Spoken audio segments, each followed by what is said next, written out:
Hey guys, tonight we begin with the surprisingly trippy world of ancient Egyptian recreational chemistry, a civilization that gave us pyramids, mummies, and apparently festivals that could rival your college roommate's worst decisions. So before you get comfortable, take a moment to like the video and subscribe, but only if you genuinely enjoy what I do here. And let me know in the comments where you're tuning in from and what time it is for you.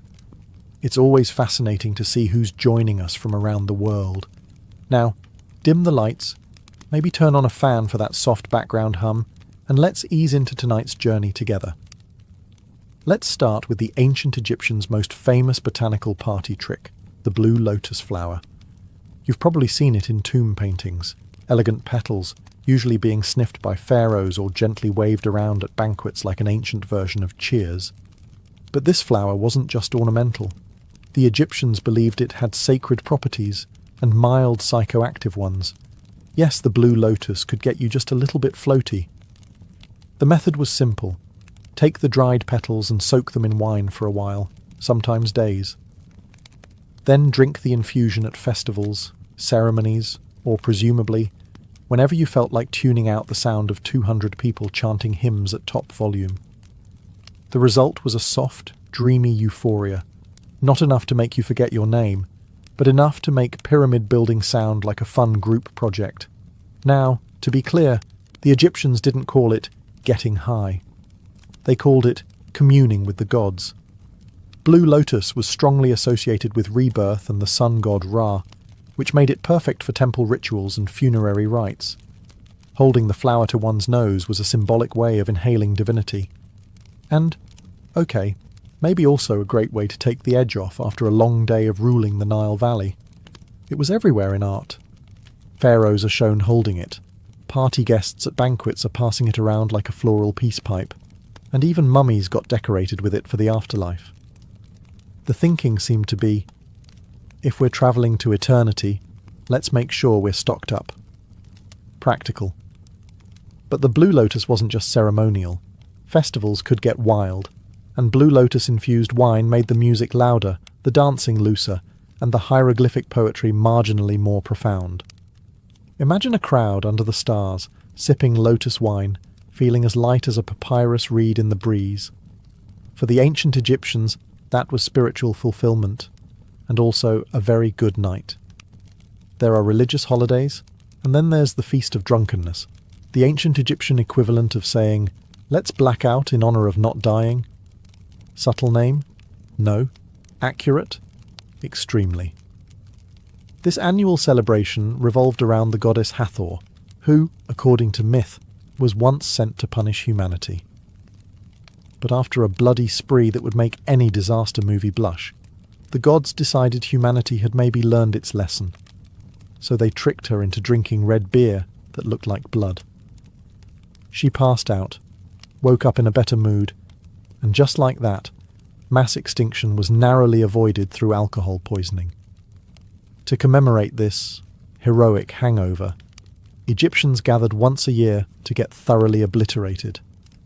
Not metaphorically, not spiritually. Literally.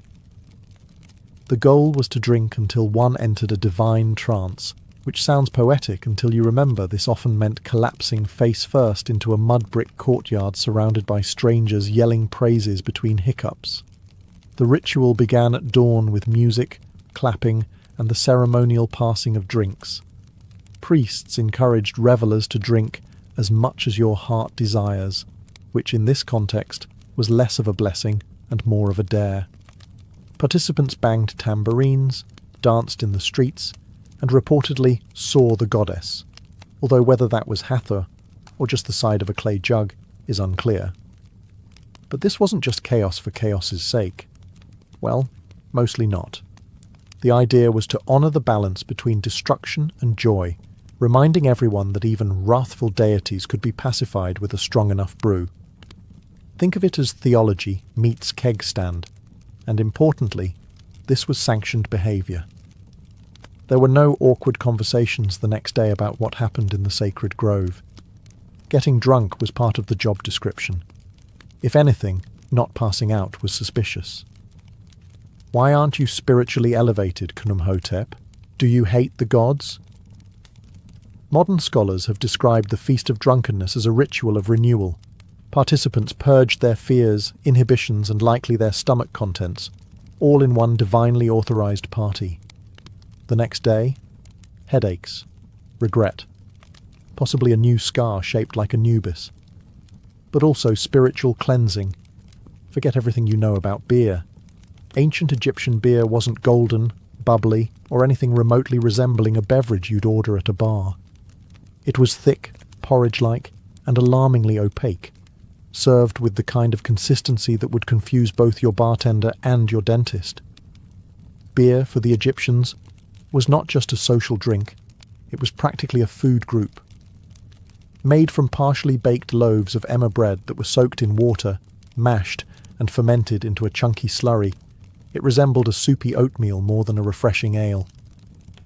The technical term might be liquid bread, but let's not pretend this wasn't a bowl of carbs in denial.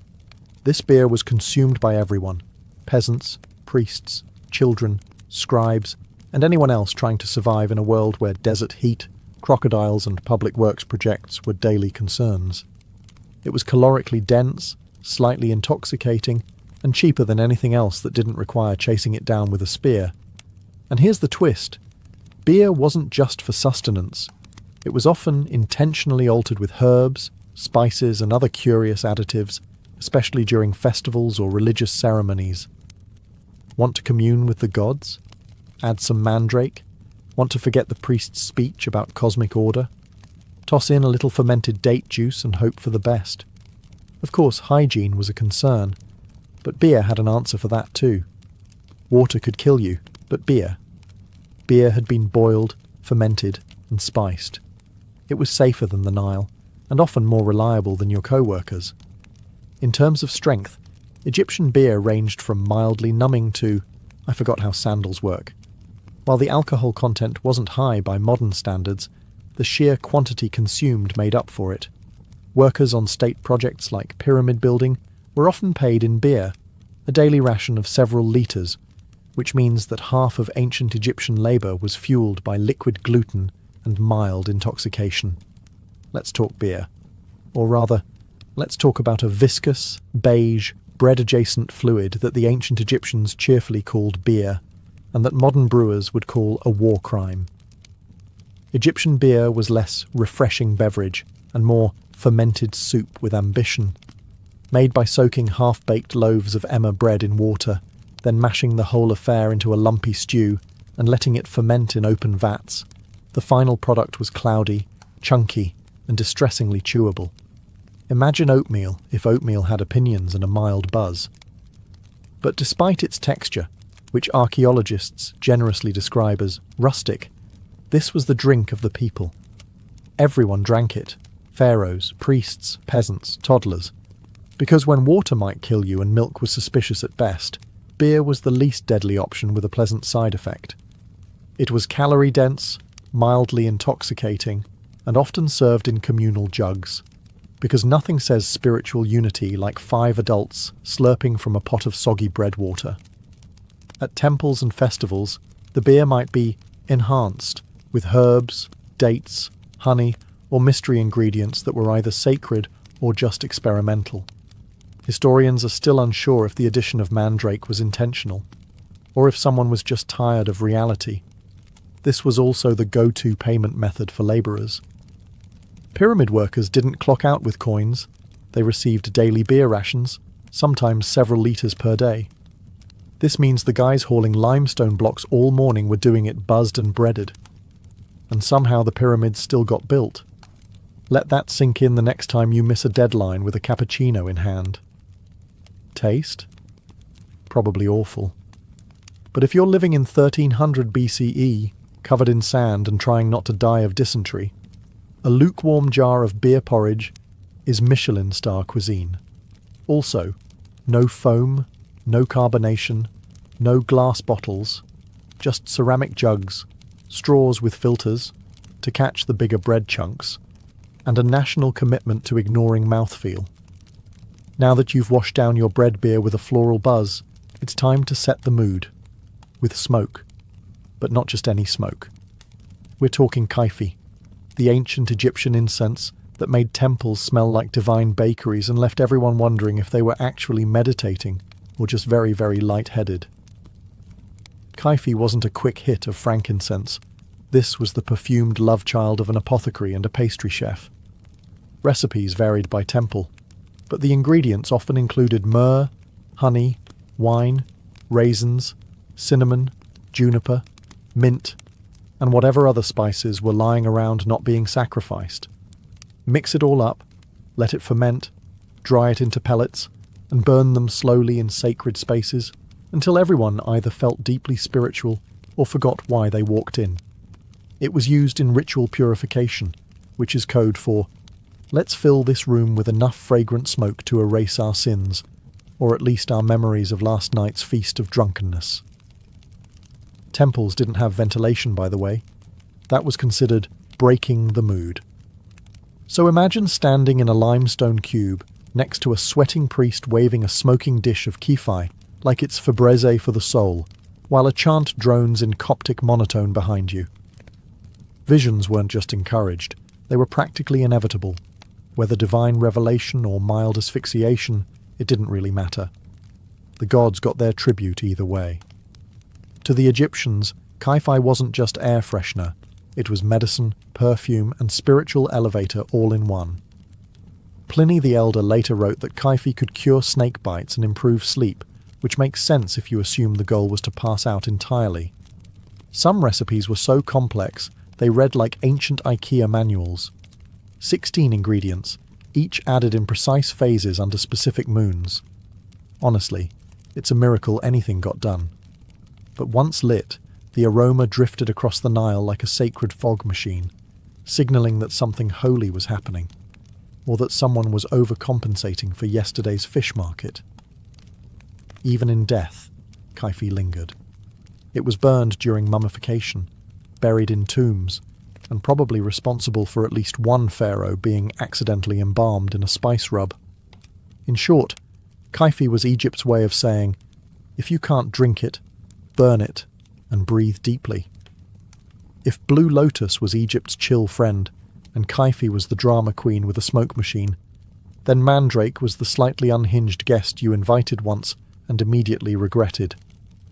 With its forked roots that vaguely resembled tiny humans and a reputation that scared even seasoned priests, Mandrake was less herbal remedy and more botanical dare. Used in ancient Egyptian medicine as both a painkiller and a possible aphrodisiac, which is always a terrifying combination, Mandrake earned its place in temple recipes and medical scrolls with the kind of cautious reverence usually reserved for wild animals and pharaohs in a bad mood. The Ebers Papyrus, that handy ancient medical text that sounds like it belongs in a Harry Potter class, lists mandrake for insomnia, fertility, and strengthening the heart. Which sounds noble until you remember that the wrong dose could just as easily strengthen your heart into cardiac arrest. See, mandrake contains alkaloids like scopolamine and atropine, the kind of compounds that mess with your nervous system and occasionally convince you that your bed is melting. In small doses, it was mildly relaxing. In slightly bigger ones, welcome to Night Terrors starring Ra and a crocodile in a wig. And then there's the harvesting myth. According to later folklore, likely inherited from these early associations, pulling a mandrake root out of the ground caused it to scream. Loudly. Lethally. So naturally, the solution was to tie it to a dog, cover your ears, and let the poor creature yank it free while you hoped your neighbours didn't ask too many questions.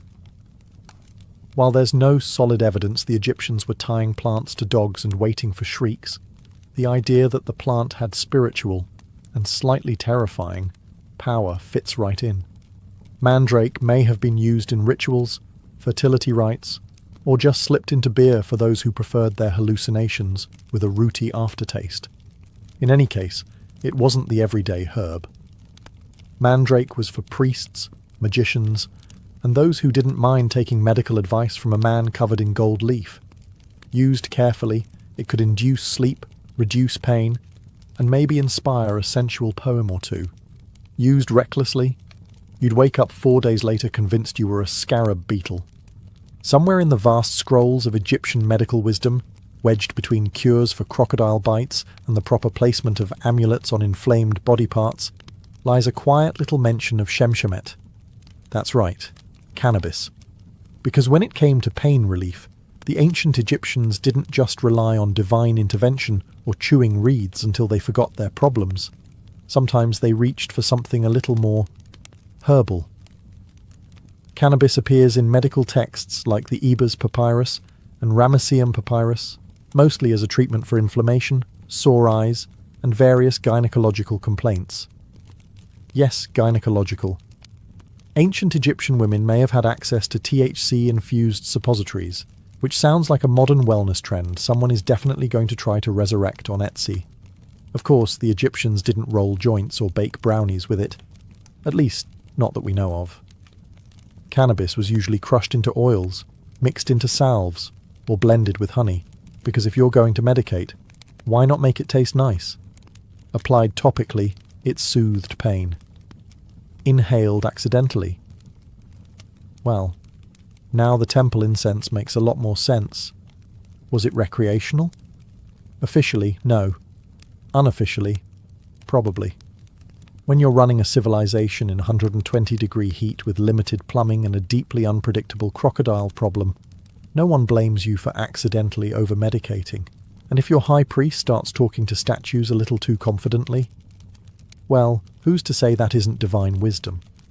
There's also physical evidence. Residue analysis from mummies and burial sites has turned up trace amounts of cannabis, along with opium and nicotine, which raises either some fascinating pharmacological questions or the world's most suspicious funeral offerings. And let's not ignore the priests. These were men trained to chant for hours, interpret dreams, and stare into incense smoke until something stared back. If their rituals involved cannabis, it wasn't for giggles. It was to facilitate communication with the gods, or at the very least, with the wall.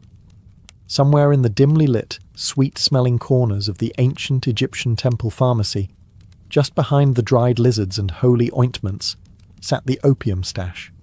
Small, wrinkled poppy pods imported from the eastern Mediterranean, tucked away like a divine secret. Because when you've got plague, pain, and pyramid-related back injuries, sometimes prayer alone doesn't cut it. Though not native to Egypt, opium poppies likely made their debut through trade with Cyprus or Crete. The Egyptians were nothing if not enthusiastic early adopters. By the time of the New Kingdom, poppies were well on their way to becoming the ancient world's go-to sedative, a medical miracle wrapped in mild addiction. Opium didn't just dull pain, it smoothed over childbirth, calmed coughs, soothed gastrointestinal rage, and made temple chants about cosmic balance feel like they actually had a beat. Administered in drinks, pills, or occasionally as suppositories, because of course, it became the pharmaceutical equivalent of saying, "Shh, don't worry about it." Naturally, it found a home in the temple medicine cabinet, that sacred shelf where healing met holy mystery. Priests, doubling as physicians, administered it during rituals and serious treatments, probably while saying things like, "This will ease the divine tension in your spleen." Whether your god was angry or your molars were, opium could calm them both. The ancient texts don't call it opium directly, of course. That would be too helpful. They reference extracts from the poppy plant, in the same vague way modern labels say natural flavours, which is never comforting. But let's not pretend this was all medicinal. There's always a blurry line between spiritual elevation and a really good nap. And for elite Egyptians, especially those being embalmed, opium might have been part of the final send-off. What better way to face the underworld than totally blissed out and blissfully unaware of the scarab beetle crawling across your nose? Like many of Egypt's sacred substances, opium was part cure, part comfort, and part controlled chaos. Used wisely, it soothed agony. Used poorly, it turned temple assistants into spaced-out background dancers. Still, in a world of tooth drills, snakes, and sandstorms, a little somnolent magic went a long way. Wine in ancient Egypt was a sign of sophistication, a drink of the gods, a toast to Osiris. But don't let the elegant amphorae fool you. This stuff could hit like a chariot accident, especially when it came laced with the ancient equivalent of a little something extra. Wines weren't just fermented grape juice. They were infusions, concoctions, and occasionally mild experiments in altered consciousness. Egyptians flavoured their wine with everything from mandrake and blue lotus to myrrh and frankincense. Ingredients that sound spiritual until you realise they were probably added for maximum mood enhancement. Religious festivals were the main setting for these potent potables. At the Feast of Drunkenness, for example, participants didn't sip wine to appreciate terroir. They chugged it to achieve metaphysical disconnection. The idea wasn't to be tipsy. It was to teeter between dimensions, possibly while dancing with a priest in a leopard skin. These spiked brews were often described in medical texts as remedies, which is how you know things were getting creative. Got a headache? Try a wine infused with fermented lotus. Sore joints? How about some frankincense-infused red, aged 2 weeks in a clay pot? Existential dread? Well, that one needed priestly supervision, and possibly a floor mat, and it wasn't just mortals enjoying this liquid therapy. The gods themselves were believed to appreciate a good spiked offering. Vats of wine were ritually poured out in temples, left as offerings in tombs, and used in ceremonies to help the divine descend into statues, or at least wobble in their general direction. Let's be clear, this wasn't your average table wine. Depending on the additives, these sacred brews could calm nerves, ease pain, or launch a midsummer banquet into full psychedelic mystery cult territory. And because everything was part of a ritual, no one could really question the dosage. If the room spun, it was spiritual. If you passed out in the lotus garden, that was divine communion. For the ancient Egyptians, wine wasn't just a beverage. It was a vehicle, one that could take you to enlightenment, to sleep, or into the arms of a very confused crocodile god. For a civilization obsessed with order, ritual, and geometry, the ancient Egyptians had a surprisingly open mind about trance states. In fact, they encouraged them, just not during accounting. These altered mental states were seen as direct channels to the divine, or at least to some deeply theatrical inner monologue. Possession, divine, not demonic, was often treated as a religious promotion, not a medical emergency. If a temple dancer started convulsing mid-routine, she wasn't rushed out by worried acolytes. She was applauded. Hathor had arrived, apparently, and had strong opinions about tambourine tempo. These trances were often achieved through a time-honoured combo of repetitive drumming, rhythmic chanting, smoke inhalation, sleep deprivation, and wine with mysterious floaties in it. The result? Sudden bouts of prophecy, dramatic gasping, and the occasional unplanned floor nap. Priests and priestesses alike were trained to host gods like Airbnb guests, welcoming them into their bodies during rituals. This included changes in voice, posture, and a sudden urge to announce cryptic things while staring into a fire. In many temples, it was just another Wednesday. To outsiders, it may have looked like a mass fainting spell, but within the temple, this was how messages from the gods were delivered. Sometimes the gods advised. Sometimes they scolded. Sometimes they demanded more cake offerings, which says a lot about ancient theology and ancient appetites. The trance wasn't always voluntary either. There are accounts of the afflicted being taken by deities, often accompanied by shouting, shaking, and suspicious amounts of incense. Whether these were actual divine messages or simply what happens when you inhale 4 hours of Kifi smoke next to a flaming brazier is still debated. Of course, once the trance ended, the possessed party returned to normal, often looking slightly disoriented and very sweaty. The ritual concluded with applause, a sip of sacred wine, and possibly a nap behind a pillar, while someone else mopped up the sanctified drool. To modern eyes, divine possession might look like performance art meets heatstroke. But to ancient Egyptians, it was the pinnacle of religious experience, the moment when the divine broke through the sandstone barrier of reality to drop a few cryptic life tips. You'd think death would be enough to stop someone from getting invited to a party. Not in ancient Egypt. The line between the living and the dead was more of a soft suggestion, like, don't swim after eating, or maybe don't chisel hieroglyphs drunk. Egyptians didn't just respect the dead, they actively included them in social plans. This wasn't metaphorical. Families visited tombs during festivals like the beautiful Feast of the Valley, lugging baskets of food, jugs of beer, and the general vibe of a tailgate party, if the tailgate was parked in a necropolis. They'd sit outside the tomb, eat, drink, and commune with the deceased, which usually meant talking to the wall and hoping Grandma appreciated the pickled fish. Many tombs had false doors, carved portals through which the dead could receive offerings.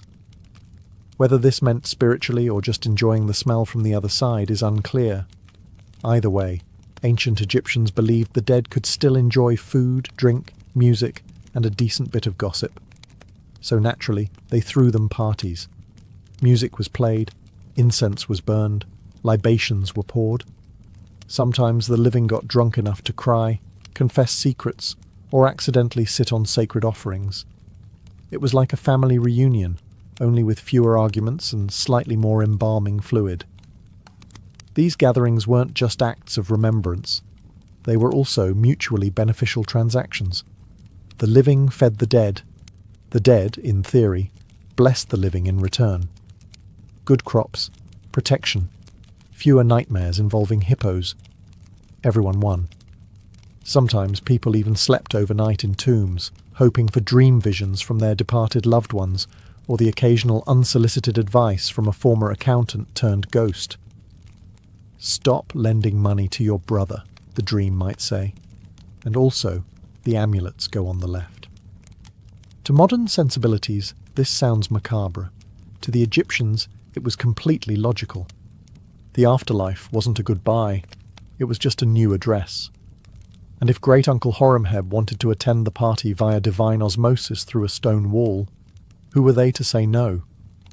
For all the incense, holy trances and sanctioned debauchery, ancient Egyptian revelry came with a price, and it usually arrived sometime around sunrise with a pounding headache and the vague memory of yelling at a statue. Yes, even in a world where Blue Lotus was medicine and beer was breakfast, the morning after hit just as hard. Archaeological texts are suspiciously quiet on the subject of hangovers, which is probably because no one was in the mood to write hieroglyphs when their head felt like it had been smited by Ra himself. But the evidence is there. Medical papyri describe pains of the head and recommend treatments involving herbs, honey, and sometimes just lying very still while pretending to commune with the gods. In more advanced cases, a ritual cleansing was recommended, which usually involved a priest, a bucket of cold Nile water, and possibly a stern lecture on moderation that no one remembered hearing. The real trick, of course, was plausible deniability.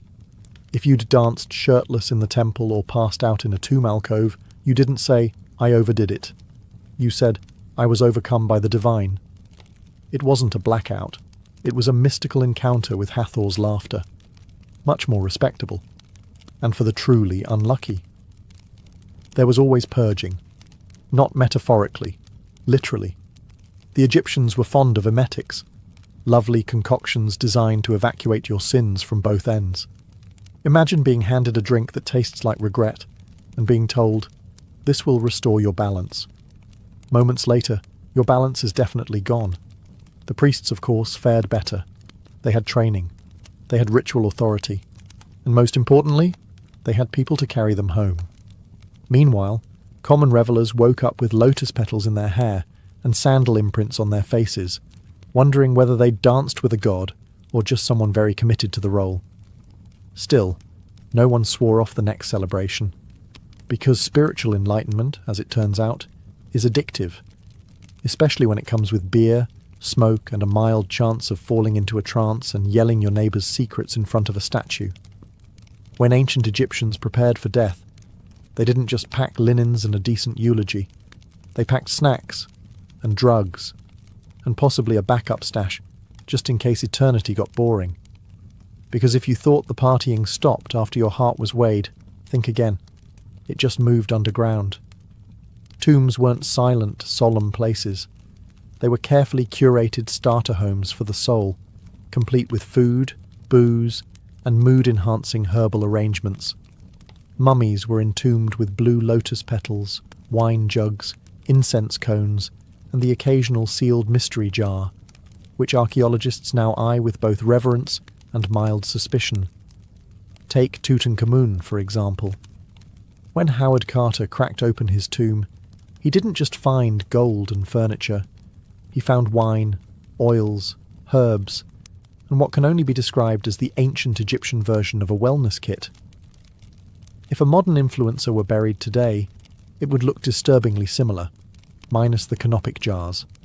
This wasn't just luxury, it was strategic. The soul, or Ba, if you're fancy, needed nourishment and stimulation in the afterlife. Eternal bliss wasn't going to maintain itself after all. So priests and embalmers made sure you were entombed with all your spiritual comfort items, food offerings, sacred perfume, and a generous dose of whatever got you through long temple ceremonies while pretending to be enlightened. Some tombs even include instructions to the dead on how to prepare and enjoy these items in the afterlife. It's not enough to carry blue lotus into eternity. Apparently, you also needed directions in case divine short-term memory was a thing.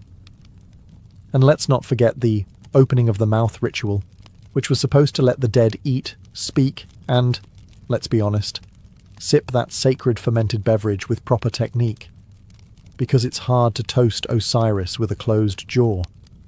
All of this tells us one very clear thing. The ancient Egyptians did not separate pleasure from piety. If something brought them closer to the gods in life, even if it was a psychoactive flower soaked in wine, it belonged in the tomb, along with your amulets, your linen headrest, and possibly a starter pack of dreams. Ancient Egypt gave the world pyramids, mummies, and eyeliner that could block out the sun. But it also perfected an unspoken truth of civilization. Sometimes the people running things are just high enough to think it's going well. Officially, the pharaoh was the earthly embodiment of Horus, chosen by the gods to maintain Ma'at, cosmic order. Unofficially, temple priests had the keys to the sacred stash, the incense budget, and the daily schedule of who gets to chant next to a burning bush of Kai-Fi until they pass out. The religious elite weren't just spiritual guides. They were state-sanctioned pharmacists, supplying the population with everything from calming ointments to full-blown psychedelic experiences disguised as Holy Communion. If it smelled strong, tingled on contact, or made you speak in metaphor for 3 days, it probably came out of the priesthood's apothecary.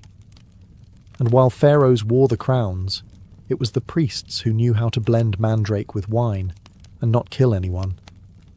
This gave them an enormous amount of soft power. Not just in healing and ritual, but in managing the emotional and mystical tone of society. You didn't ask, what's going on with the harvest? You asked, what did the high priest see in his trance last night? Spoiler, it was usually a falcon and a lot of swirling gold light. Let's not forget the economic side. The temples were landowners, employers, and massive centers of drug production. Blue lotus didn't grow itself. Someone had to harvest it, dry it, ferment it, and whisper to it in sacred verse. So yes, religion was very holy, but it was also a well-oiled machine, one that ran on faith, herbs, and occasionally mind-altering doses of divine inspiration. In many ways, the question of who ruled Egypt was less about crowns and more about who controlled the incense burners. Because if the gods spoke through visions, and the visions came after a priest sniffed something pungent in a sealed chamber, well, you do the math. In theory, ancient Egypt was all about balance, justice, and order. In practice, if you were rich enough to afford a private tomb and someone to fan you while you digested, you also had access to the good stuff, the kind of narcotic rarities that didn't show up in the village clinic scrolls. Make no mistake, ancient Egyptian society was a hierarchy, and mind-altering substances followed the same rules as everything else. Pharaoh at the top, goat herder at the bottom, and everyone else politely sniffing dried flowers and pretending it was enough. While commoners got barley beer, and maybe a whiff of temple incense if they leaned close enough. The elite were bathing in blue lotus oil and sipping spiked pomegranate wine out of gold-rimmed chalices. Some of the more potent substances, mandrake, Kai-Fi blends laced with opium, imported cannabis resins, were likely restricted to ritual or medical use, which just happened to align perfectly with the daily schedules of court officials and high priests. Funny how that worked out. Take Pharaoh himself. The divine ruler of Upper and Lower Egypt couldn't be expected to process the metaphysical weight of ruling without a little help from the sacred pharmacopoeia. If his dreams were considered state messages from the gods, then sedating his insomnia with a psychoactive nightcap wasn't indulgence, it was national security. Even in death, the elite kept their stash close. Many tombs contain medicinal vials, incense cones, and wine jars with labels so vague they may as well have read, "for ceremonial purposes only." One wonders if the gods actually required that much imported poppy resin, or if Tutankhamun just liked to keep his options open. Meanwhile, the lower classes weren't exactly locked out of the experience. They just had to settle for the watered-down versions. Beer thick enough to chew, weak incense, and whatever passed for spiritual euphoria during an 18-hour shift building obelisks. And when someone did get their hands on a forbidden substance without a permit, that was likely called witchcraft, heresy, or a very bad day to be a field labourer. After 14 chapters of sacred snorting, divine day drinking, and hallucinogenic healthcare, one might be tempted to ask, what does all this really say about ancient Egypt? Well, for starters, it tells us they were brilliant at blending science, spirituality, and recreational chemistry into a single belief system. Pain relief and prophecy came from the same flower. Medicine and mysticism walked hand in hand, usually to the beat of a sistrum and the smell of something smouldering that definitely wasn't FDA approved. It also reveals just how much the ancients respected the power of altered states.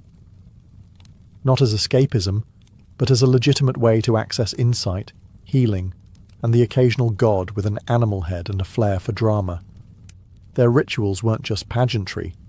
They were controlled chemical theatre, with incense, chanting, and psychotropic tea for the cast, and the strict gatekeeping of sacred substances. That's just the ancient version of putting wellness behind a paywall. The elite had their blue lotus spas and imported opium. Everyone else got lukewarm beer and an eye infection. Divine enlightenment was available, but only if you could afford the luxury tomb package with optional afterlife minibar. But perhaps the most revealing takeaway is this. Humans have always wanted to feel more, see more, and know more, especially if it involves lying down in a temple and not doing chores. The ancient Egyptians weren't that different from modern humans meditating with essential oils or arguing about microdosing on podcasts. They just wore more eyeliner and took their hallucinations more seriously. So, what does this mean for us? Well, maybe that our ancestors weren't primitive drug enthusiasts or eccentric spiritualists. Maybe they were just doing their best to navigate a confusing, beautiful, often painful world, with the tools, rituals, and fragrant smoke they had. And if that journey to inner peace happened to involve wine, wildflowers, and a trance where you barked like Anubis, so be it. Florence, late 1400s. The air was thick with incense, sweat, and the perfume of crushed roses. The city was bursting with art, intellect, and political intrigue, but also a very specific kind of madness, the obsession with beauty. And not just any beauty. Renaissance beauty, the kind that meant looking like a porcelain statue, even if it killed you.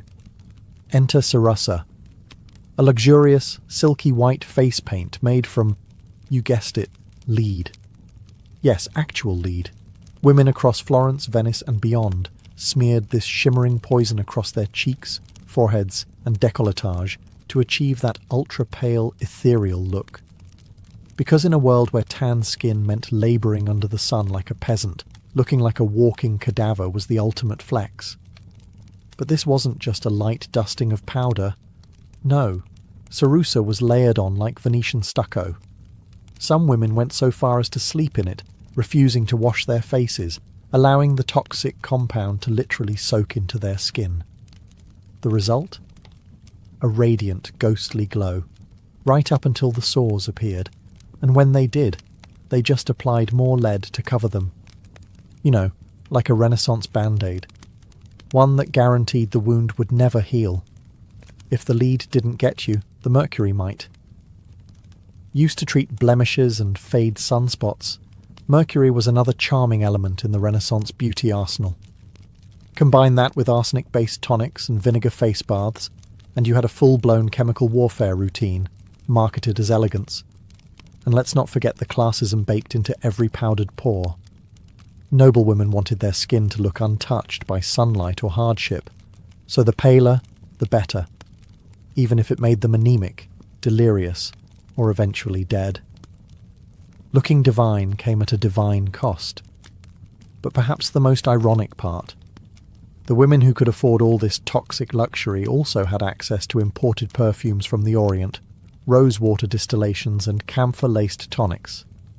They literally smelled like angels while their skin peeled off in sheets. If you had a functioning pair of eyebrows in Renaissance Florence, you clearly weren't trying hard enough.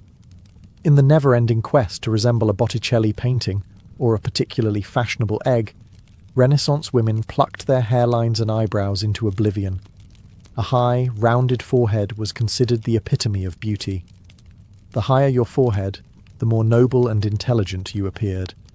So women willingly yanked out rows of hair from their brows and along their hairline with tweezers, rough cloth, or even seashells. This wasn't a one-time affair. It was routine maintenance, a weekly ritual of pain and precision. For stubborn hairs, women rubbed in concoctions made from walnut oil or cat dung, yes, cat dung, to thin the regrowth. Some even scorch stray hairs off with candle flames, because nothing says grace and refinement like lighting your face on fire. Eyebrows, thin, arched and barely visible, if at all. A truly sophisticated woman had no visible brows. Instead, a soft shadow or trace was painted in later, often with burnt cork or powdered charcoal, which sounds elegant until you realise it smeared terribly in the Florentine heat. Imagine your eyebrows slowly dripping down your cheeks during Mass. Divine. Meanwhile, body hair was seen as animalistic and unclean. Women removed it with a paste made from vinegar, quicklime and arsenic, another charming blend. The mixture burned, but hey, it left the skin smooth. Until it didn't. And the scalp? Hair was gathered up into tight, rigid styles, often braided and padded with false hair made from wool, horsehair, or someone else's actual hair. Sometimes hairpieces were soaked in lye and bleached to match the fashionable golden hue of the season. If it didn't match, no worries. Just wear a cap over it and pretend it did. Renaissance problem-solving at its finest. The irony? All this hair removal and sculpting was done without mirrors. That's right, mirrors were rare and expensive. Most women styled themselves by feel, with help from servants, so your maid better have steady hands and zero passive aggression. One wrong move, and your widow's peak becomes a monk's tonsure. Renaissance beauty was less about natural charm, and more about strategic subtraction. Remove the brows, remove the hairline, remove common sense, all in the name of elegance. Once the face had been thoroughly powdered, plucked and poisoned, it was time to move on to the body, specifically squeezing it into shapes the human ribcage had no business aspiring to. Enter the Renaissance corset, equal parts fashion statement and orthopedic trauma. Renaissance corsets weren't quite the wasp-waisted death traps of later centuries, but they still meant business. Known as stays or bodies, these early versions were designed to flatten the torso, not cinch it. The goal was to create a smooth, rigid canvas that emphasized the bust and elongated the silhouette, because what's sexier than looking like a very elegant plank? The stiffening materials? Whalebone if you were rich, reeds or pasteboard if you weren't, all of it sewn into linen and laced tightly across the back. Getting into one required assistance, determination, and a surprising tolerance for losing peripheral vision. A fully dressed noblewoman was essentially an armoured artichoke, layered, spiked, and strangely delicate. And corsets weren't just about looks, they were moral statements. A straight, upright posture indicated inner virtue. Slouching, on the other hand, suggested moral laxity and possibly demonic possession. So if you were a well-bred lady, you stood straight, walked stiffly, and breathed in short, shallow gasps. Bonus points if you fainted gracefully in public. That just meant you were doing it right. Underneath, linen chemises helped absorb sweat, because newsflash, Florence in summer was not a place for heavy fabrics and no airflow. But elegance came first. Comfort came never. And yet, despite the discomfort, corsets had one major benefit. They held everything in place. Unlike modern bras that pretend to offer support while staging a quiet rebellion by noon, Renaissance stays offered the kind of structural reinforcement usually reserved for bridges. You could run, dance, or survive a fainting spell without anything shifting an inch. Of course, not everyone could afford such architectural fashion. Working-class women went without stays, favouring looser bodices and more breathable materials. But among the elite, corsets were essential. You weren't fully dressed without one, just tragically undone. The worst part? You had to eat while wearing one. Which brings us to the next Renaissance fashion paradox: feasting like royalty, while trying not to split a seam or collapse from restricted airflow. In Renaissance Italy, beauty wasn't just skin deep. It extended all the way to the dinner table, where fashion and food had an uneasy relationship. On the one hand, noblewomen were expected to attend lavish banquets and engage in the social theatre of feasting. On the other hand, they had to do it while squeezed into a corset so tight, their internal organs were basically roommates. Meals were grand affairs. Tables groaned under the weight of roasted peacock, marzipan sculptures, and gilded fruit. But for upper-class women, actually eating was a delicate performance. You could nibble, you could sip, but you absolutely could not unhinge your jaw and go to town on a goose leg. That would have been barbaric, and potentially dangerous given the boning in your bodice. Instead, you were expected to take dainty bites, keep your back straight, and smile through the growing pressure in your ribs. Sometimes the act of sitting upright for hours and pretending to enjoy cold eel pie was enough to trigger a fainting spell, which, frankly, only added to the aesthetic. Pale, breathless, and collapsing into the arms of a handsome courtier. Très chic. Of course, this polite self-starvation had limits. Many noblewomen were secretly ravenous by the time they reached their private chambers, where they could finally remove the corset and devour a hidden stash of sweetmeats or leftover cheese. Yes, even Renaissance beauty queens had midnight snacks. They just couldn't admit it. And there were rules even for those. Certain foods were believed to affect the complexion. Cucumbers were discouraged. They made the skin watery. Wine was encouraged. It flushed the cheeks with colour. Some ladies even drank vinegar tonics to stay trim, because nothing says high fashion like ruining your gut lining. There was also the matter of digestion. In a corset, your stomach had nowhere to go. Women had to pace their eating carefully, or risk indigestion, bloating, or, God forbid, a very unladylike burp. The horror. So while men got to recline, drink heavily, and argue about Dante, women mastered the art of elegant restraint, eating just enough to seem sociable, but never enough to ruin the line of their gown. Once the face was painted, the hair plucked, the corset tightened, and the food politely nibbled, it was time to smell expensive. In Renaissance Florence, your scent wasn't just a finishing touch, it was a social weapon. A noblewoman's fragrance was as carefully curated as her lineage, and failing to smell like imported luxury was basically a scandal. The Renaissance nose had standards.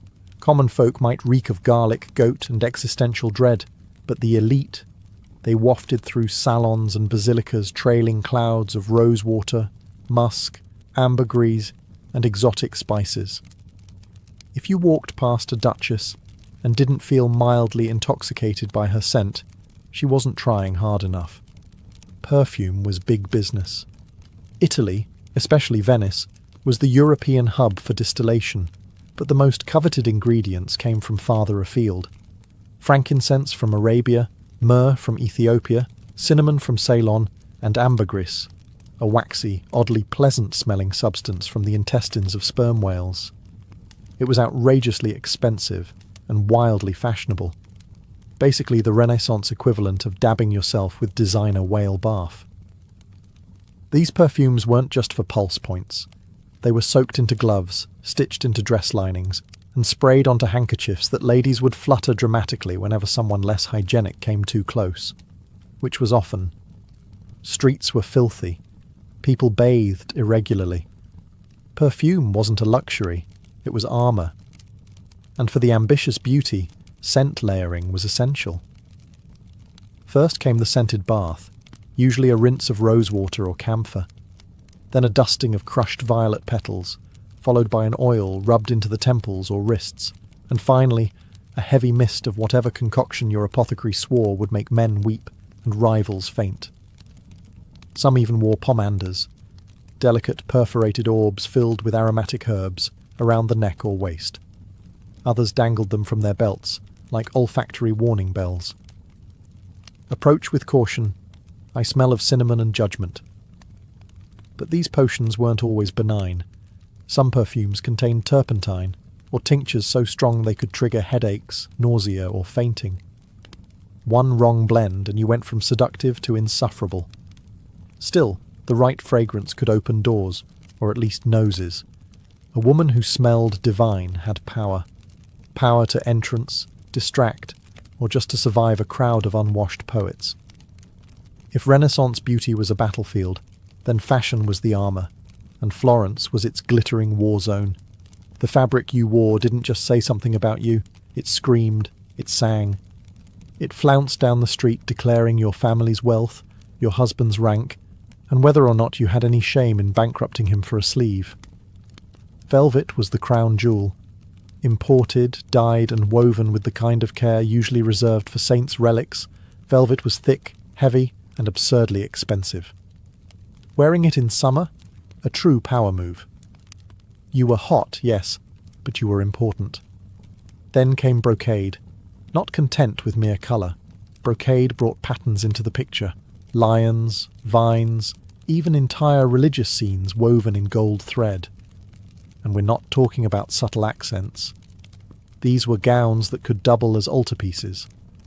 The more intricate the design, the more time and money it took, which meant the more smugly you could nod at other women's inferior sleeves. Sleeves, by the way, were detachable. A practical feature turned competitive sport.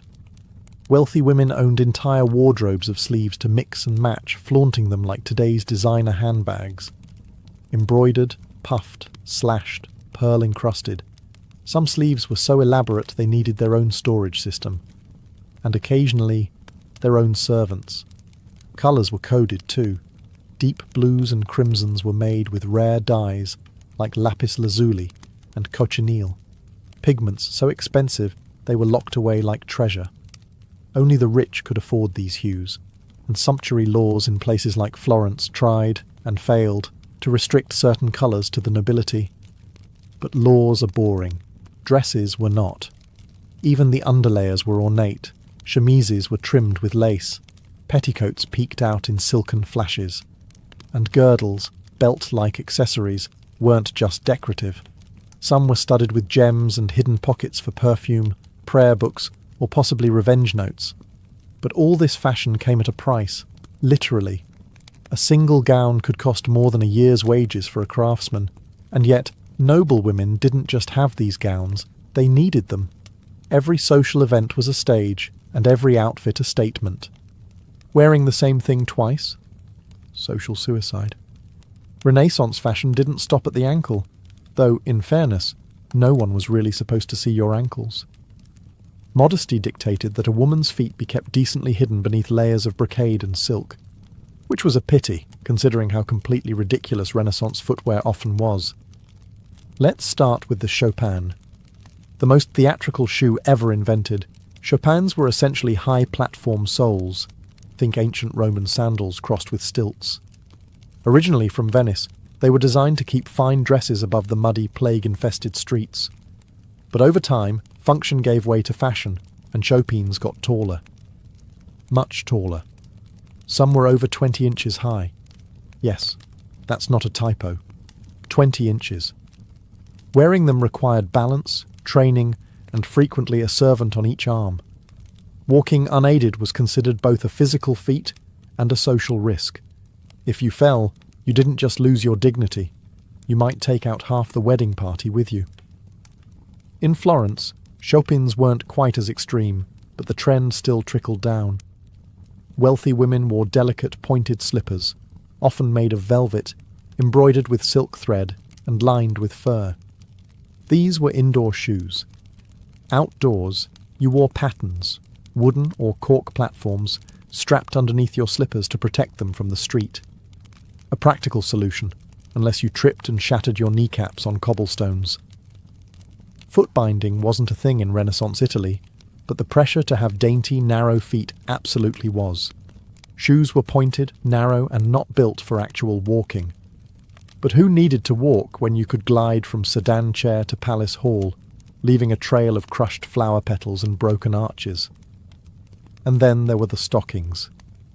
Women wore finely knit hose made of silk or wool, tied at the knee with ribbons. These ribbons were sometimes scented, because if someone caught a glimpse of your shin, you at least wanted to smell fabulous. Of course, lower-class women wore simpler shoes, sturdy leather for labour, clogs for wet work. But the noble class treated footwear like a secret weapon, unseen, impractical, and incredibly expensive. All of it reinforced a single message. Real ladies didn't walk. They floated. They glided. They suffered gracefully and in style. After hours of being powdered, plucked, laced, perfumed, stuffed, and platformed, what came next? That's right, dancing.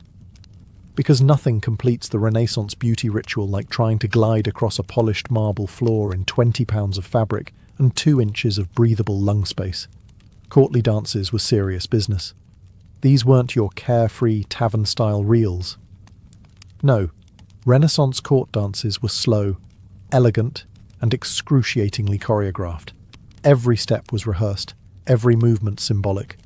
The wrong foot placement could imply social ineptitude. A misstep? Scandalous. You might as well shout, "I own nothing in lapis lazuli," and run barefoot into the Arno. For noble women, dancing was a test of composure. The most popular forms, like the pavan or the galliard, required gliding in precise patterns, keeping your gaze modest, and never, under any circumstance, breathing through your mouth. That was considered undignified. Which is unfortunate, because corsets did not allow for deep breaths. Every galliard leap was a calculated gamble against passing out cold. And yet, it was crucial. A woman's grace on the dance floor was as vital to her reputation as her dowry. Parents hired dance tutors the way modern influencers hire lighting designers. You learned how to turn, how to bow, how to fan yourself just enough to be mysterious, but not so much that you looked sweaty. The goal was to radiate effortless control, even as your shoes blistered and your ribs whimpered. There was also the matter of social strategy. Dancing offered rare opportunities to interact, briefly, with eligible men. Gloved hands touched for a moment, eyes met during a bow, perfumes mingled. It was flirtation with footnotes. But say too much, move too boldly, or, heaven forbid, laugh. You risked ruining your entire aesthetic of pious elegance. Meanwhile, the background noise of every court event was a choir of judgment. Other women critiqued your gown, your hairstyle, your posture. Servants whispered, tutors fretted, and all the while you had to maintain the illusion that none of it mattered. But it did. A clumsy turn or an off-rhythm curtsy could haunt you for weeks. So you danced, you smiled, you endured. And when the music finally stopped, you excused yourself to repowder your sweat-streaked Sarossa before round 2. The guests had departed. The candles had melted into waxy puddles, and the Renaissance noblewoman, divine, dazzling, and delicately dying inside, finally made it back to her chambers. But sleep? Not yet. First came the Renaissance version of the night routine. Spoiler alert, it was less self-care and more controlled deterioration. Step 1. The unmasking. Out came the linen cloths, rosewater, and raw egg whites. The lead-based Sarussa had to be gently removed, not because it was delicate, but because scrubbing too hard would take skin with it. Many women used a mix of almond oil and vinegar to lift the layers, hoping their complexion underneath wasn't too ravaged. Spoiler, it usually was. Then came the hair, or what was left of it. Carefully, the pins and fake braids were uncoiled. Any adhesive used to keep forehead wigs in place had to be dissolved with herbal tonics. Ladies hoped the cat dung and quicklime they used for hair removal earlier in the week hadn't left bald patches. No pressure. Next, the corset unlacing, a spiritual experience, one that usually involved gasping, groaning, and possibly an audible crunch as ribs regained their original shape. Women could finally breathe. Not deeply, but enough to sigh in relief and maybe whisper, "Never again," for the 100th time. The feet were peeled out of slippers, revealing the crushed remains of what used to be toes. If you were lucky, your servant brought a basin of warm water with lavender or rosemary to soak them. If not, you just stared at your feet and wondered if you'd ever feel joy again. Finally, you were rubbed down with sweet oils, or, if you were particularly devout or paranoid, an alchemical tonic promising to preserve your youth. Never mind that it smelled like old copper and probably contained powdered beetles. Beauty is pain. Also possibly pestilence. And then, at last, the candle was blown out. Not with a huff, still too improper, but a delicate puff, like you were apologizing to the flame. You lay back, hairline 2 inches farther back than it was last year, skin slightly more ghostly than the day before, lungs recovering from corset trauma. But tomorrow, you'd do it all again. Because in Renaissance Florence, beauty wasn't just a look, it was a lifestyle. A full-time, high-stakes performance with no intermission. And the audience? Everyone. Before Irizumi became linked to crime syndicates and back-alley parlours, tattoos in Japan carried a far more complex and layered identity, one deeply rooted in honour, mythology, and labour. Long before the Edo period, Japanese tattoos were used as punitive marks, burned or etched into criminals' faces and arms to permanently brand them as outcasts. But by the 1600s, these crude symbols had evolved into something far more intricate, something closer to art, devotion, and even spiritual armour. In Edo Japan, society was rigidly structured. Class divisions were clear. Samurai had swords. Merchants had rules. Everyone else? They had restrictions. The Tokugawa shogunate enforced strict codes on dress and behaviour, especially for the lower classes. Ornate robes, luxurious fabrics, and flashy jewellery were reserved for the elite. But human nature always finds a loophole. For the common man, especially labourers, firemen, and gamblers, tattoos became a way to reclaim beauty, status, and identity. If you couldn't wear brocade on the outside, why not wear it on your skin? And so, full-body tattoos flourished underground, hidden beneath plain work clothes but revealed in bathhouses, festivals, and moments of intimacy. These weren't random designs. They were stories. Sleeves of swirling dragons, bodysuits of phoenixes, koi fish, cherry blossoms, Buddhist deities, and folkloric heroes. Each tattoo carried meaning. A koi swimming upstream symbolized perseverance. A dragon on the back meant power and protection. These motifs weren't chosen on a whim. They were earned, sometimes one painful inch at a time, and the process was brutal. There were no machines, no antiseptic creams. Artists, called horishi, used wooden handles and steel needles to hand-poke ink beneath the skin. The ink was often mixed with charcoal or natural pigments, hammered in using rhythmic strikes. Sessions lasted hours, full bodysuits could take years, but the result? a living mural that turned skin into storytelling. Yet, despite their cultural richness, tattoos remained illegal for much of the Edo period. Authorities viewed them as signs of disorder, deviance, or wastefulness. And so, the art of Irezumi thrived in the shadows, respected by some, feared by others, and completely invisible to the ruling elite. In Edo period Japan, where wooden buildings were packed like kindling and open flames lit every lantern, fires were constant and devastating. The samurai might have ruled the land, but when your neighborhood caught fire, it was the fireman, Hikeishi, who saved your life. These weren't firemen as we imagine today. They didn't use hoses or wear flame-retardant suits. Instead, they carried hooks, axes, and raw courage. Their job wasn't to extinguish fires. It was to tear down nearby structures and create fire breaks before the flames could spread. This meant climbing onto burning rooftops and dismantling homes by hand, often while embers rained from the sky. Naturally, these men developed a culture of bravado, toughness, and brotherhood, and central to that culture was tattooing. Full-body tattoos, Irezumi Horimono, became a badge of honor among the Hikeishi. Not only were they stunning displays of strength and endurance, they were deeply symbolic. Dragons for power, tigers for courage, gods and demons for spiritual protection. When a fireman stripped off his uniform to reveal a full suit of swirling ink, it wasn't vanity, it was armor. And the pain? It was part of the point. Sitting for hundreds of hours while needles punctured the skin was a rite of passage. If you could endure that, you could face down an inferno. The tattoos weren't just decoration. They were proof of fearlessness, commitment, and pain endured for the good of the group.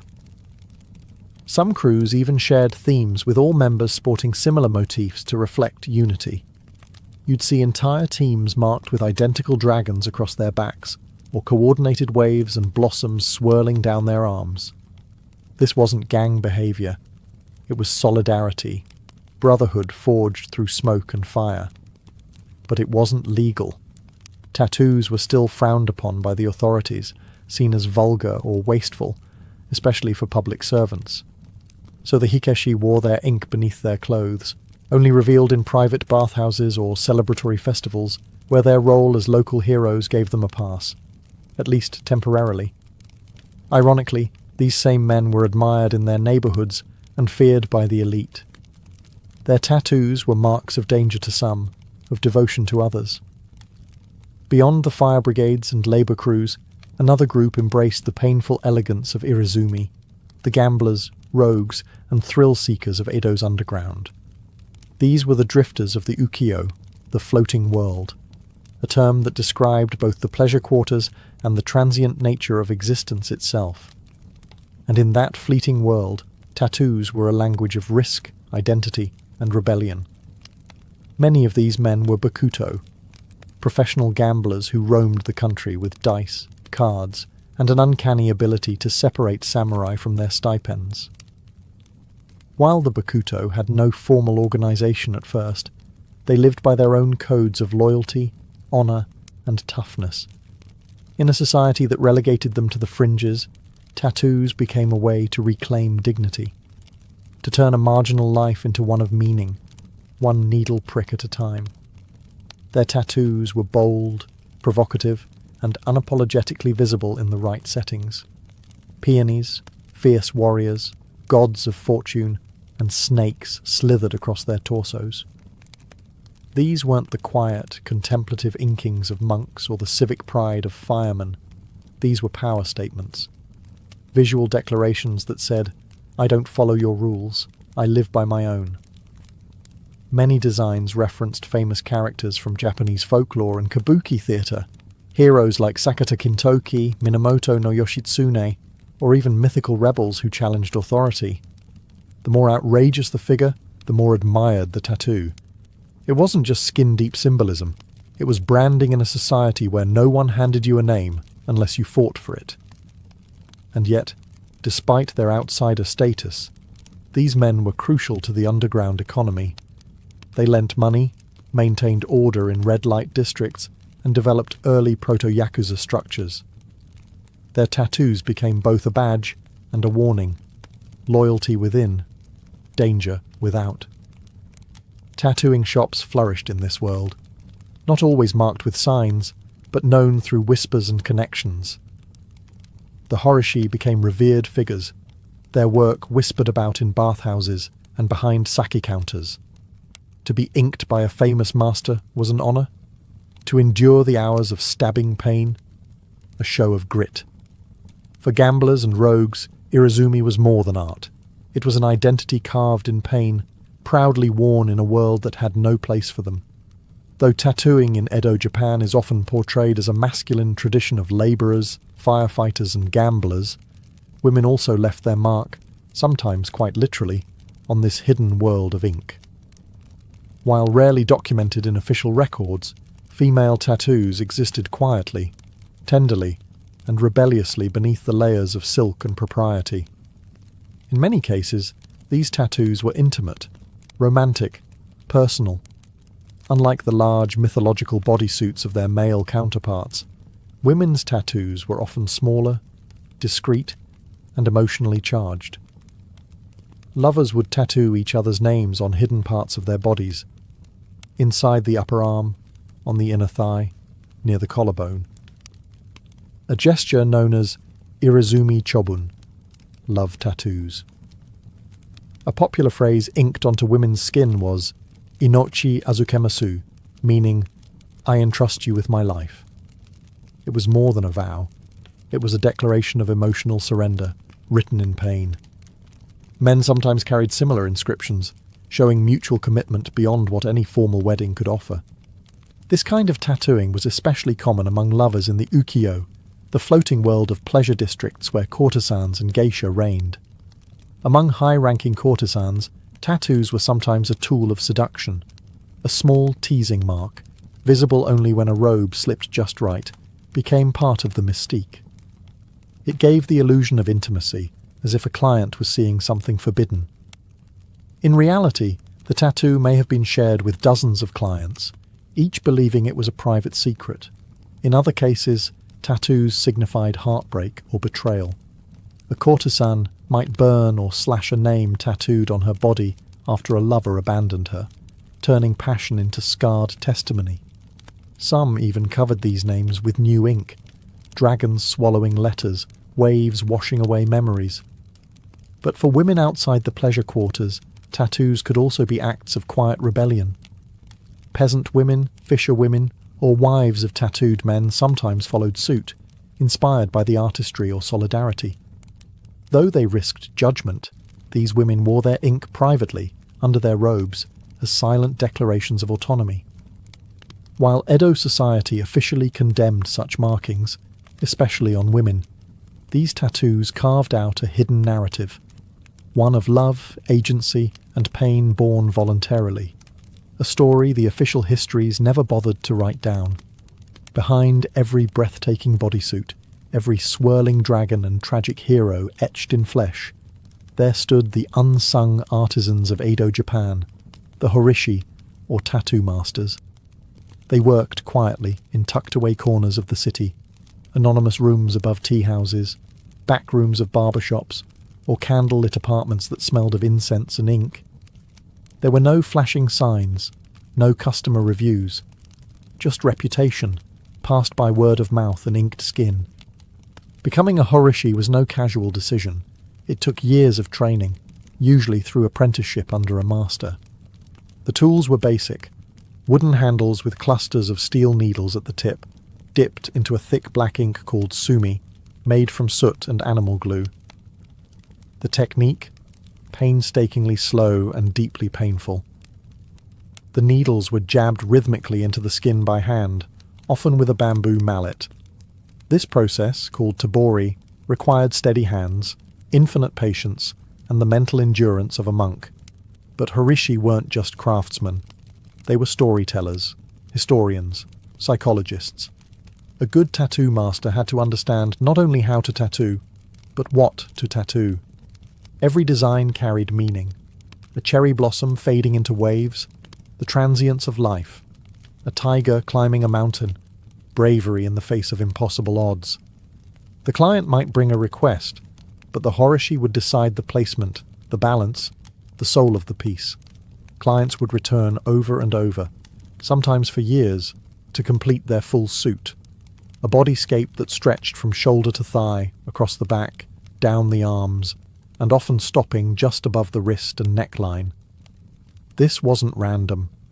Tattoos had to remain hidden beneath daily clothing to avoid trouble with the authorities. Some horishi signed their work, not visibly, but secretly, within the folds of a dragon's tail, or hidden in the petals of a lotus. These subtle signatures became a badge of pride, recognizable only to those in the know. Despite the intimacy of the work, horishi lived with one foot outside of society. Their clientele were often firemen, gamblers, courtesans, people outside the elite. So the artists too lived on the edge, revered by the underground, invisible to the powerful. Irizumi wasn't just something you wore, it was something you survived. Every line, every shade, every drop of colour came at a price, measured in hours of motionless endurance and days of aching flesh. In Edo, Japan, the pain of tattooing wasn't a drawback. It was the entire point. Tebori, the traditional hand-poked method used by horishi, was brutal by design. The artist would dip the cluster of needles into sumi ink, then tap them rhythmically into the skin using a wooden stick or mallet. The process was slow, incredibly slow. A single outline could take hours. A full-body tattoo might require years of regular sessions, each lasting half a day or more. There were no numbing creams, no mercy. Only the sound of steady tapping and the raw sting of every puncture. But the pain was more than physical. It was symbolic. It separated the dilettantes from the devoted. It was a test of will, patience, and mental control. Clients didn't just receive tattoos. They earned them, and the endurance it took to sit through these sessions became a badge of honour, often discussed with quiet pride in bathhouses and taverns.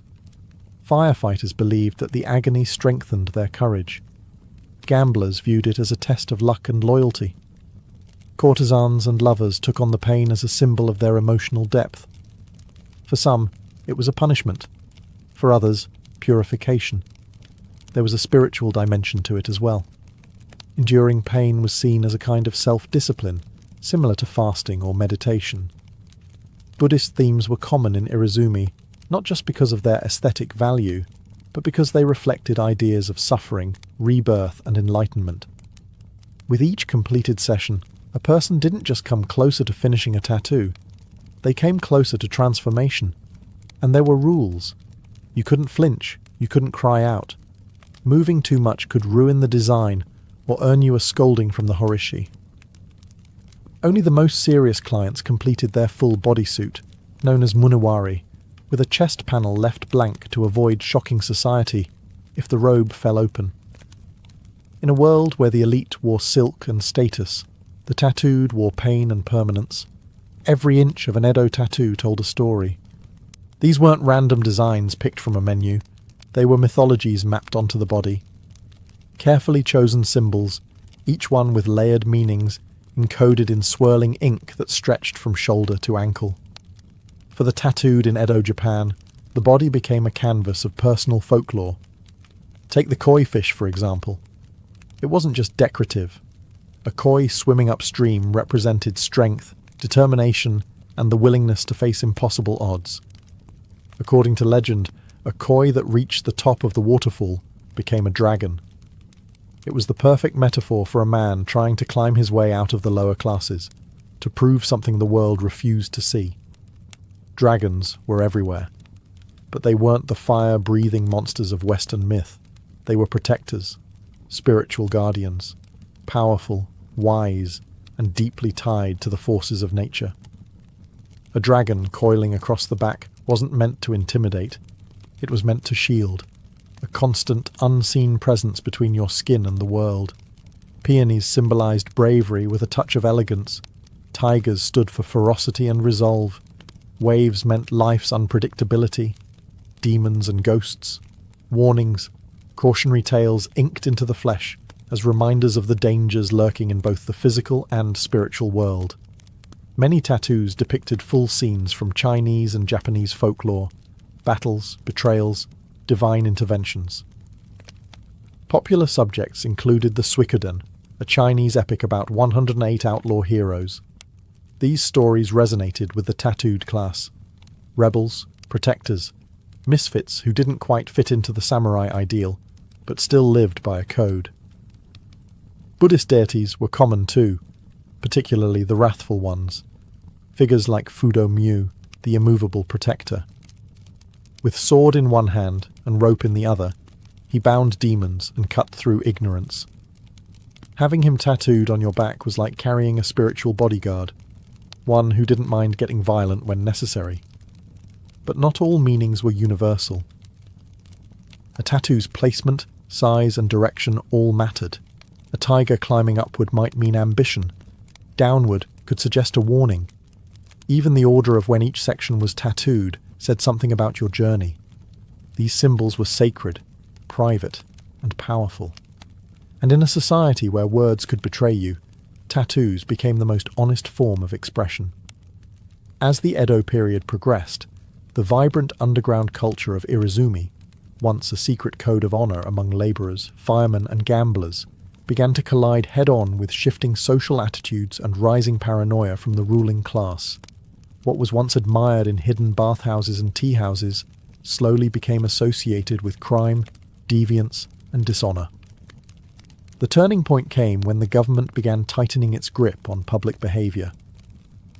Tattooing, already unofficially frowned upon, started to take on a more dangerous reputation, especially as it became more visible among the Bakuto, or gamblers, and other criminal groups who would eventually give rise to the modern Yakuza. These men were often the only ones bold enough to wear full bodysuits openly, and as they became more organized, so did the stigma attached to their ink. Ironically, many of these same criminals had begun as outcasts from society, men who wore tattoos not to provoke fear, but to reclaim identity. But once crime syndicates began using tattoos to mark membership, territory, and loyalty, public perception shifted. The police didn't care whether your dragon symbolized courage or your koi fish meant perseverance. To them, tattoos now signaled one thing: criminality. The government responded with more bans. In the early 1800s, tattooing was officially outlawed, though enforcement varied depending on the region and who was doing the inspecting. Still, tattoo parlors went deeper underground.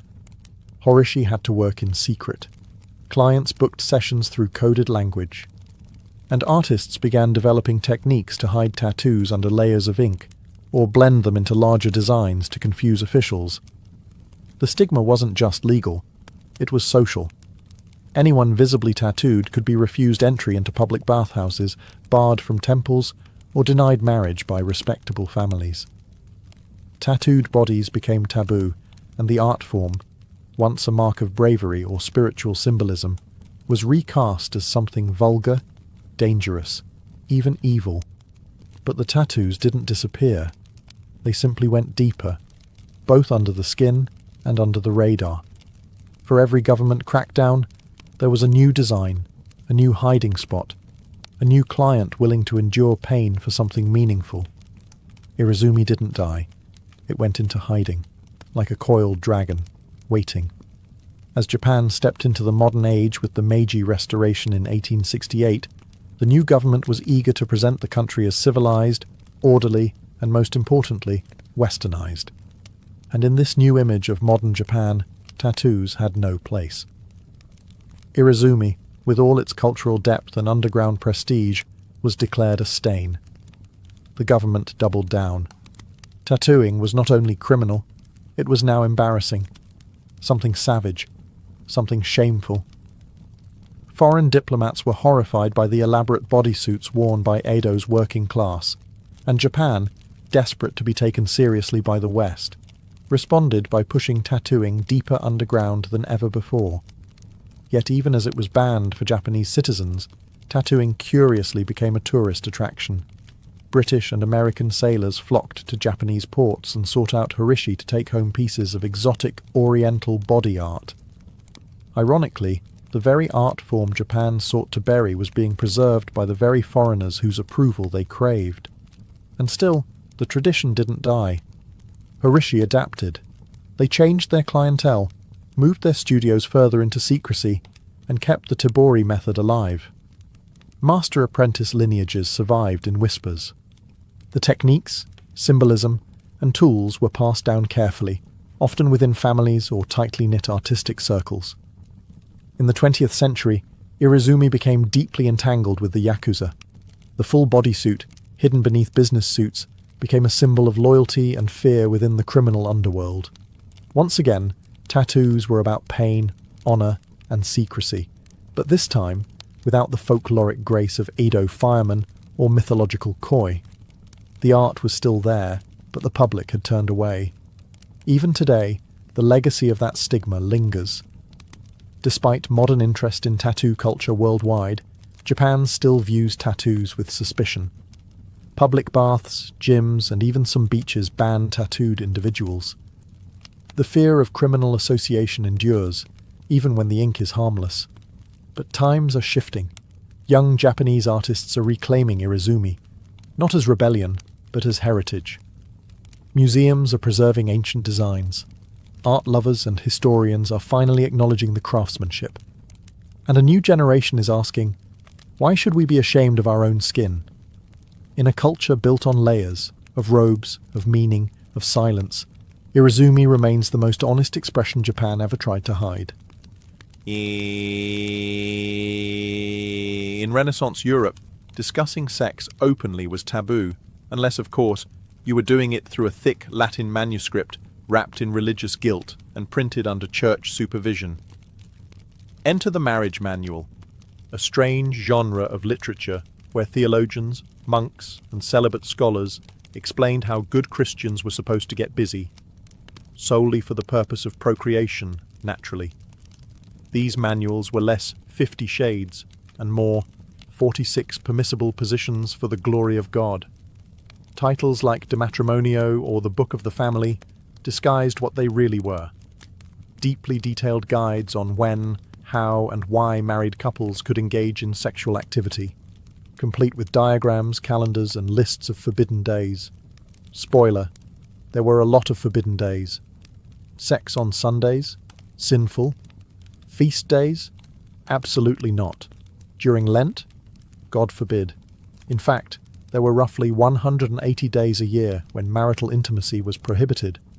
Combine that with the fear of damnation and the local priest snooping around, and it's a wonder Renaissance Europe ever managed to reproduce. These guides also gave advice on the proper mindset during intercourse. Joy was suspicious. Passion was risky. Love was fine, as long as it didn't make you too enthusiastic. Women were encouraged to be submissive and silent, and men were warned not to let their desire burn too brightly. Basically, the goal was spiritual union, with just enough physical action to make a baby and nothing else. But despite the dry language, these books were wildly popular, especially among clergy. Some manuals even had sections explaining which sexual positions were natural versus unnatural. Missionary was divine. Anything else was basically flirting with excommunication. Of course, educated Renaissance readers knew how to read between the lines. These books were some of the only texts that acknowledged sex at all, so people devoured them, not necessarily for pious reasons. A marriage manual on your shelf was totally acceptable. What you highlighted in it was your business.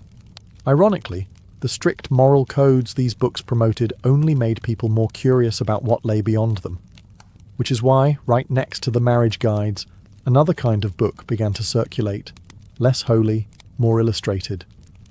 On the surface, they were scientific marvels, detailed anatomical treatises, often illustrated by respected artists and backed by university scholars. But for anyone with half an imagination and a locked drawer, these books had a certain extracurricular appeal, especially when the female form was involved. The Renaissance saw an explosion of interest in human anatomy, thanks to dissection being legalized in certain regions and artists like Leonardo da Vinci pushing the boundaries of scientific observation. Texts like De Humani Corporis Fabrica by Andreas Vesalius were considered groundbreaking medical references. They were also, whether intentionally or not, kind of steamy. Why? Because they showed women naked, in exquisite, clinical, full-body detail. Breasts, hips, genitalia, nothing was omitted. And while the official purpose was to educate, let's just say not every reader was there for the lymphatic system. These images were often presented with artistic flair. One particularly infamous edition of an anatomical book showed a nude woman gracefully reclining as if in a Botticelli painting, except her chest cavity was flayed open like a diagram in a butcher's manual. It was both horrifying and oddly sensual. The body as art, the body as science, and for some, the body as entertainment. Since pornography was strictly banned by the church, these illustrations slipped through the moral net under the guise of medical necessity. A young man caught with a suggestive woodcut from a medical book could simply shrug and claim he was pursuing his studies. The fact that the page was dog-eared and mysteriously thumb-worn, irrelevant. Some printers even leaned into the dual appeal. Certain editions were produced with extra attention to the female form, featuring idealized nudes that blended anatomy with eroticism. A sort of Renaissance loophole. If you wanted to look at naked people, all you had to do was pretend to care about the spleen. And these weren't back-alley publications. They were printed by respected presses, collected in university libraries, and cited by physicians. But between the dry Latin and muscle diagrams, there was just enough soft-core temptation to keep readers flipping pages with slightly more enthusiasm than necessary. Of course, not all forbidden books were pretending to be scientific. Some didn't even bother to hide it. By the mid-Renaissance, a new kind of book began appearing in private collections, ones that didn't bother with anatomical dissection or theological loopholes. These were full-blown love manuals, half etiquette guide, half soft seduction playbook. They were written for the well-bred nobleman or lady who wanted to flirt without falling directly into hell. Unlike the dry, rule-bound marriage manuals sanctioned by the church, love manuals revelled in ambiguity. They walked a thin line, offering tips on courtship, letter writing, and romantic speech, all under the pretense of cultivating refined behaviour. But between the lines, they dripped with innuendo. These books taught the art of the glance, the science of sighing in someone's direction, the importance of hand placement during a slow court dance. They offered sample dialogues, thinly disguised pick-up lines, for situations like encountering a duchess in a garden, or complimenting a lady's lute playing without offending her chaperone. One popular genre was the epistolary romance, collections of fictional love letters between imaginary nobles, usually with names like Count Lorenzo and Lady Fiorella. These were meant to model virtuous behaviour, but many letters veered suspiciously close to fantasy. You could practically hear the bodices tightening and the gloves slowly coming off. Some of these manuals even included miniature poems and riddles, just enough to feel cultured, just vague enough to be interpreted as scandalous. The Renaissance reader loved double meanings, and love manuals delivered them in elegant, rhyming couplets. And let's not forget the advice on grooming. One manual suggested men keep their fingernails clean and teeth white, so that a woman when kissed feels neither scratched nor offended. Others reminded ladies to maintain fresh breath and avoid onions before a romantic conversation. Practical, but not exactly spiritual. While these books didn't depict physical intimacy, they hinted at it constantly. And that was the point. They were less about lust and more about tension, the kind that built slowly across candlelit ballrooms, behind fans, through veils. For young nobles trapped between arranged marriages and strict religious codes, these manuals were escape hatches, legal to own, dangerous to understand. While the church cracked down on sin and scholars argued about virtue, some Renaissance readers were stashing ancient Roman poetry under their pillows, and not the kind Cicero would have approved of. Ovid's Ars Amatoria, The Art of Love, was one of the most widely circulated forbidden texts of the Renaissance.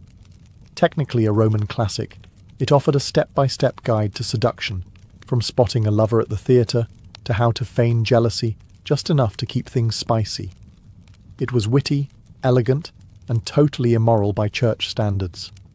Naturally, it was extremely popular. Educated men, and some very determined women, kept copies of Ovid hidden behind Bibles or bound in blank covers to pass unnoticed.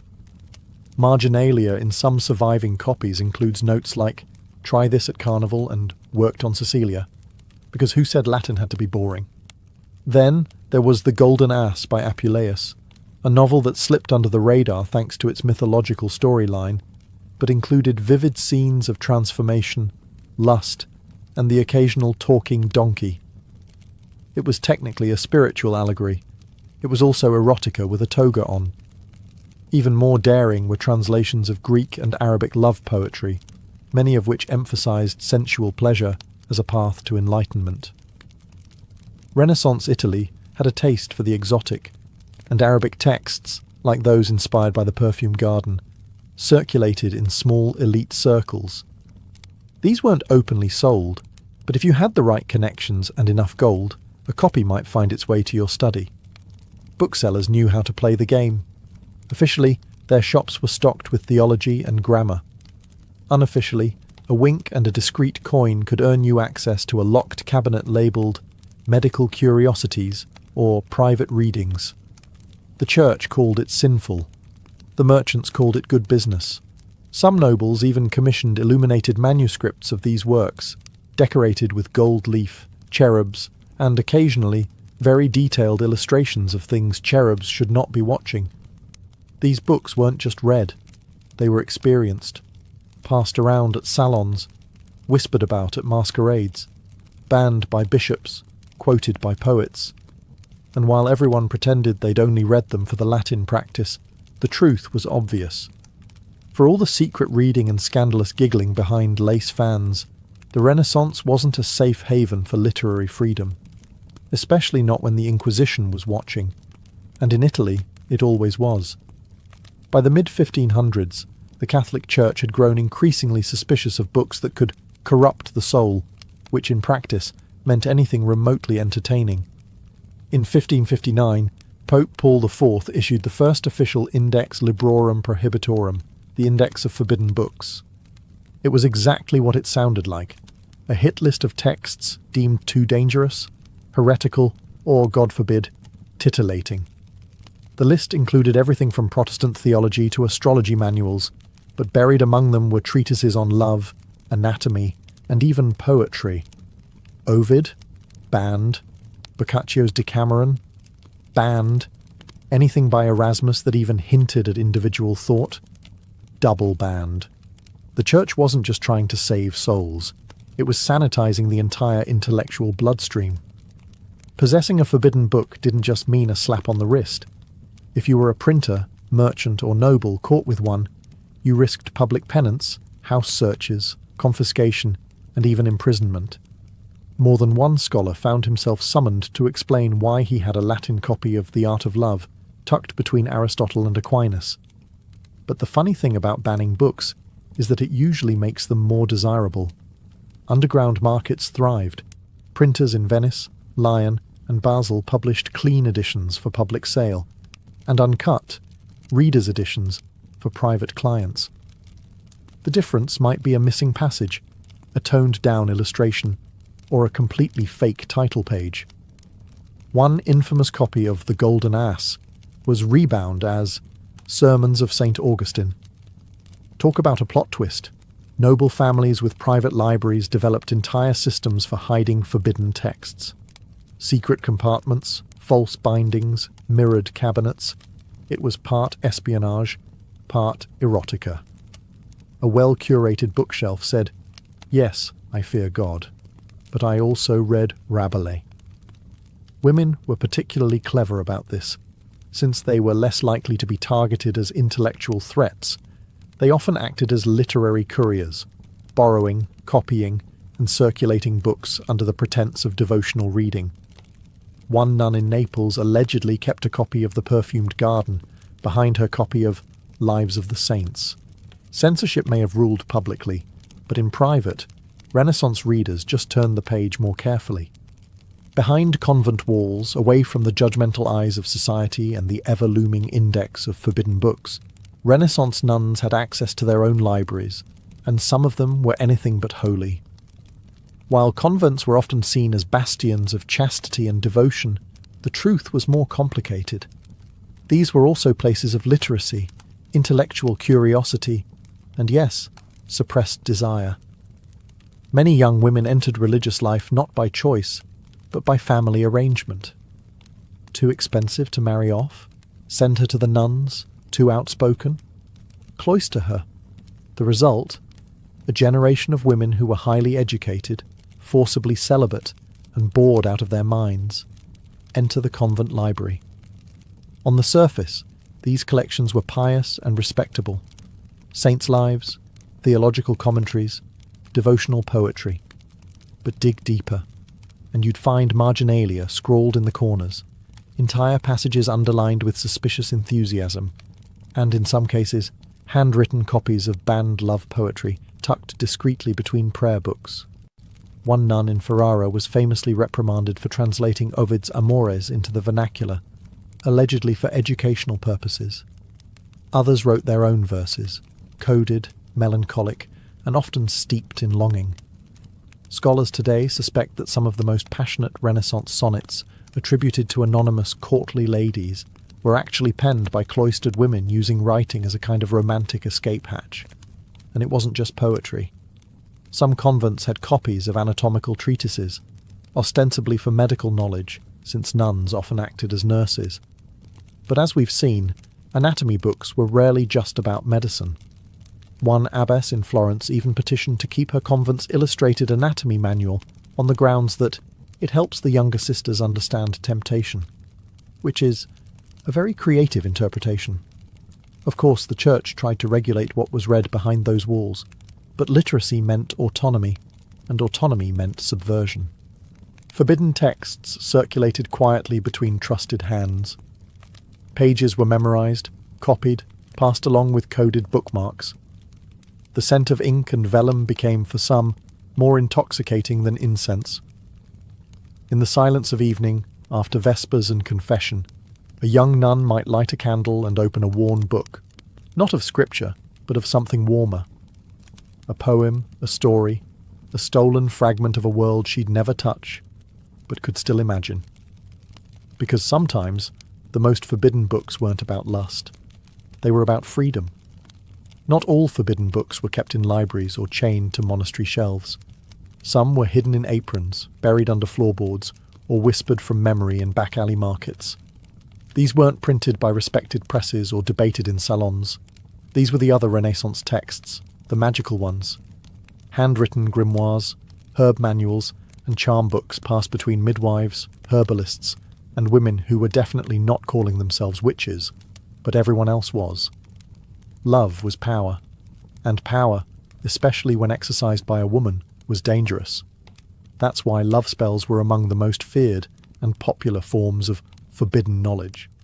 Renaissance charm books often included instructions on how to win affection, cause obsession, or rekindle a cold marriage. A strand of hair, a cup of wine, a muttered phrase beneath the full moon. It wasn't theology, it was folk science. And it worked, or at least it felt like it did. One famous spellbook from southern Italy included a ritual for ensuring fidelity.